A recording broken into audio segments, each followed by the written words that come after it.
Hello ভাই, কেমন আছেন? I am good. আজকে আপনার জন্মদিন উপলক্ষে আপনি সারাদিন কি আয়োজন ছিল? আসলে জন্মদিন উপলক্ষে তো ওইভাবে আয়োজন নিজে করা হয় না। আহ, যারা আমাকে ভালোবাসে তারা আয়োজন করে, আমার পরিবার আয়োজন করে, আমার ওয়াইফ আয়োজন করে, আমার টিম মেম্বার আয়োজন করে, আমার ফ্যান ক্লাবে যারা আছে ওরা আয়োজন করে। সো আমি আসলে সবাইকে চেষ্টা করি সময় দিতে। সবচেয়ে প্রায়োরিটি দিই আমার পরিবারকে। সো পরিবার নিয়েই আছি আর কি। সম্ভবত আপনি বাংলাদেশে একমাত্র হিট ডিরেক্টর যাকে একদম ম্যাস লেভেলের দর্শকরাও আপনাকে চেনে, বাই নাম নেম চেনে, আপনার ফেস চেনে।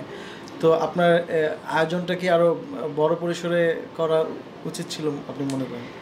আসলে এইটা নিয়ে আমি আসলে অনেক বেশি যে চিন্তিত তা না, বিষয়টা যে আমার জন্মদিনটা কিভাবে উদযাপন হবে এইটা নিয়ে আমার আসলে কোনো চিন্তা নেই।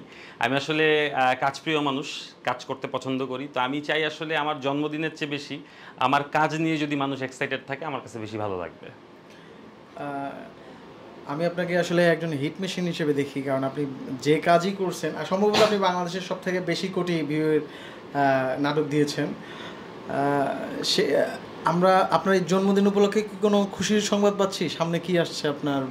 সামনে দর্শকদের কথা মাথায় রেখে দর্শকরা যা চায় ওই ধরনের কাজ নিয়েই প্ল্যান করছি। সো আমার আসলে আরেকটু সময় লাগবে পরিপূর্ণ একটা জায়গায় আসতে, একটা অ্যানাউন্সমেন্টে আসতে আমার একটু সময় লাগবে। সো এখন ওই সময়টা নিচ্ছি। তো আশা করছি খুব শীঘ্রই কোনো একটা সুসংবাদ দর্শকদের দিতে পারবো। দর্শক তো ব্যাচেলর.5 এর জন্য খুব অধীর আগ্রহী। আপনার কমেন্ট সেকশনে দেখলে দেখা যায় যে 95% কমেন্টস ব্যাচেলর.5 চাই, ব্যাচেলর.5 চাই। সেটার জন্য একটু সময় লাগবে, আমাকে আরেকটু সময় দিতে হবে আমার নিজেকে প্রিপেয়ার করার জন্য। গল্প বা স্টোরি লাইনের সব কিছু ঠিকঠাক করতে একটু সময় লাগবে।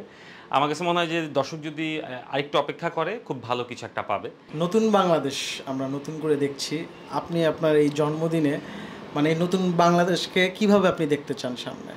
আমি আসলে দেখতে চাই শান্তিপূর্ণ বাংলাদেশ, যে বাংলাদেশে কোনো সহিংসতা থাকবে না, কোনো প্রতিহিংসা থাকবে না, এই ধরনের একটা শান্তিপূর্ণ বাংলাদেশ দেখতে চাই। ধন্যবাদ ভাইয়া। নিউজ জি 24 থেকে আপনাকে শুভ জন্মদিন। নিউজ জিকেও অসংখ্য ধন্যবাদ, থ্যাংক ইউ।